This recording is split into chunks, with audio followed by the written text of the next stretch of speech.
Question number 26. How ugly is this question? Yes, it's one of the hard questions. Now, in a paper-based exam, you have 27 questions. This is second to the last, which means it's dirty. But in the digital exam, this could be question number 20, 21, or 22. So let's play with this question. Notice the answer choices. We're going to have to come up with an answer.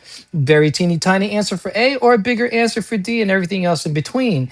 The speed of a vehicle is increasing at a rate of 7.3 meters per second squared. Right there, what I underlined, I'm going to make labels. I'm going to do meters, MT, right? And that's going to be 7.3. I'm just using labels, putting a number right below my label per second squared. So it's a ratio per second. Check this out, second. And don't forget, squared. Now that is per 1 second squared. Cool. Now, if I'm going to have seconds squared, I might as well also put my seconds all by itself. So that means we're putting a 1 underneath second because 1 squared is just 1, and that would be equivalent to 7.3 meters. Now, the next part of the question, let me see if I change color, if this would make sense. What is the rate in miles per minute squared? All right, there are two parts, right? Miles and minutes. Now, they're not showing us miles, but I do have, and they're not showing us minutes. But if I have 1 minute, how many seconds do I have in a minute? I could do another label like this and put minutes, right? But that means I'll put a 1 underneath here. I don't need to do that because how many seconds do we have in a minute? We have 60 seconds in a minute. So that 60 seconds is representing my 1 minute so far.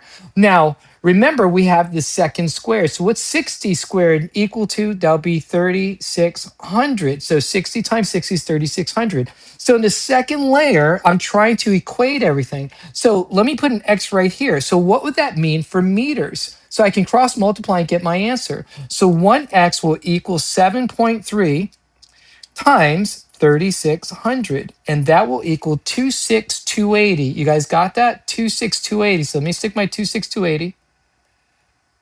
Now, would that be the answer to the question? Obviously not. But if this was a question where there were no, what do you call it, answer choices, you have to put your own answer. A lot of students would put 26,280. We are not finished yet. We still have to convert to miles, right? We already got our minute squared. We're set. It's already here. Now we got to convert to miles. And they told us 1 mile is equal to 1609 meters.